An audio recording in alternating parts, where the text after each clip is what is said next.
and the Labour Party will be supporting it to Select Committee. Paul Goldsmith.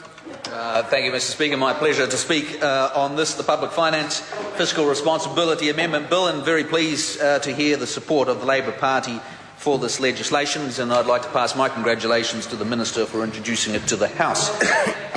There's no question that the public reporting and transparency provisions of the Public Finance Act have served New Zealanders well for more than 2 decades in keeping the focus on maintaining low government debt levels. New Zealanders can quickly forget the horrors of the past when, after each election, the true state of affairs were revealed. 1984, yes indeed, 1984 and 1990, the situation was ugly. So the Fiscal Responsibility Act of 1994, which was subsequently folded into the Public Finance Act, was one of Ruth Richardson's great achievements. New Zealand's reputation changed from the late 1980s to 1990s from being a basket case to a country of quality public policy, of robust and disciplined government. And successive governments have focused on maintaining low or prudent public debt, putting New Zealand in a relatively strong position going into the international financial crisis of 2008-2009. And it was interesting to hear Mr Parker talk up the record of the Labour government during that decade, and they should be commended for the surpluses that they brought through in the middle of the decade. But I am bound to say he did forget about the fact that the decisions that were made in the third term left government books pregnant with debt for a decade to come, and that was the problem that they left us. So they may have been quite good in the first 2 terms, but certainly not in the third.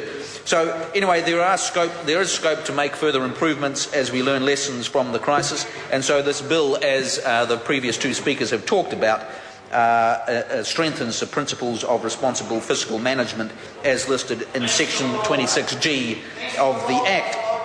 And I'll focus on what is in the Act bill rather than what was not in the bill. And we've talked about the 3 additions, the first principle being that government should formulate fiscal strategy with regard to its interaction with monetary policy.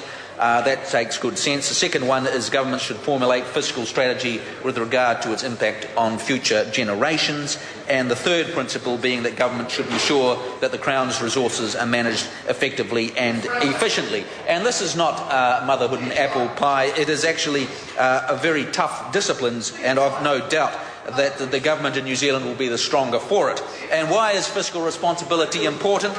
Because quality public policy and practice and sound financial management bring confidence, and confidence for the private sector to invest and to create jobs. And conversely, the absence of fiscal responsibility leads to a lack of confidence, and we see evidence of that all around the world today.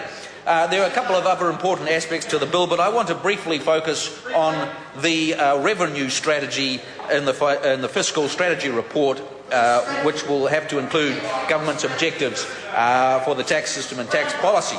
And we've mentioned this idea of formulating its revenue strategy with regard to efficiency and fairness goes some way to addressing the 13th recommendation of the recent Tax Working Group report. And I'll be very interested in the Select Committee stages of drilling down to the detail on these 2 very important concepts, efficiency and fairness. And efficiency talks about having taxes which are least distortionary and introduce the fewest dead weight costs to the economy. And this bill wants to stop it won't stop future governments bringing in silly taxes, but it will force them to explain themselves to a greater degree. So I'd imagine, if you were going to open up a gap between the top income tax rate and the trust rate, you would have to explain how that is going to promote an efficient tax system. And if you were going to start fiddling around with the GST, how that is efficient would be an interesting way to deal with that question.